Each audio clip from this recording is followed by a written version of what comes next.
Donc on a essayé de mettre en relation la géologie de notre terroir, qui est, nous on l'appelle les chapelles, on est dans les pierres Vaudon du Levant.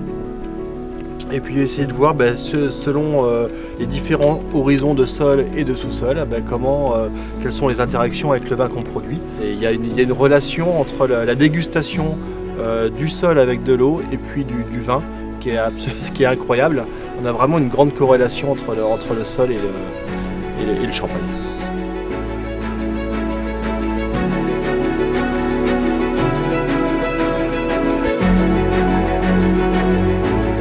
Donc la fosse nous indique que la vigne mange à la fois dans une craie limoneuse et une craie qui est très profonde, qui a beaucoup de goût, qui a beaucoup de caractère. Et effectivement, la dégustation de la terre dans l'eau nous rend effectivement ça, avec un côté très crémeux, un peu fumé, un peu réglisse, un côté un peu charnu, et puis une craie très profonde, crémeuse et très riche en calcium et en oxyde. Et lorsqu'on déguste sur champagne, on ressent justement cette respiration charnue fruitée, avec une grande puissance, une grande profondeur de vin.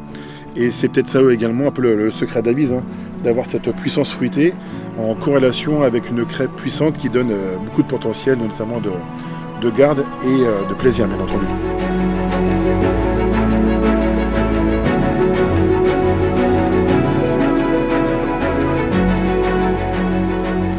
Alors là, sur Roger, nous sommes sur une parcelle issue d'influence de colluvion de versants, donc avec des terrains qui oscillent entre l'argile et la silice. Donc on a à la fois ce côté un peu riche et fin, souple, élégant, et surtout ce côté très floral. C'est vraiment une caresse florale qui vous prend le nez et le palais, avec quelque chose qui présente quand même de la consistance, mais beaucoup plus aérien et facile d'approche.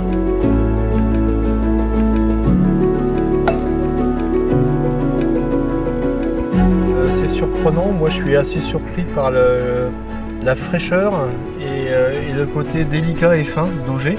Même s'il n'y a pas de calcaire, donc j'avais tendance à penser que plus il y avait de calcaire, plus on avait ce côté frais, floral, délicat.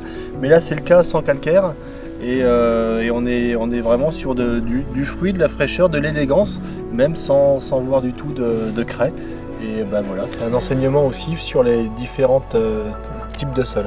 La silice. La silice, c'est la silice.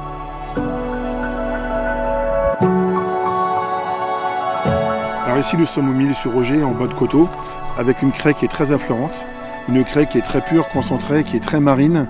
Donc on est vraiment, les radicelles sont situées dans la craie, donc on ressent très précisément les fines particules de craie et la sensation marine dans le champagne. On est vraiment dans une sensation très nette et très précise du vin, offerte par Olivier. Et c'est le résultat également du travail des sols, de nous rendre comme ça cette belle typicité. Bon, là sur le Ménil c'est très simple, il y a de la craie qui est affleurante, il y a une granulométrie qui est apportée aussi par le travail du sol, par les labours, par l'enherbement, donc qui fractionne, qui effrite un petit peu le côté le sol, et puis qui permet justement au sol d'avoir des interactions avec la craie.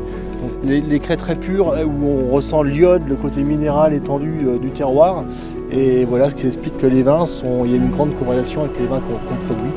Et voilà, c'est important pour nous de mettre en relation le sol et les vins. Et Geoffrey nous l'a parfaitement expliqué. Voilà.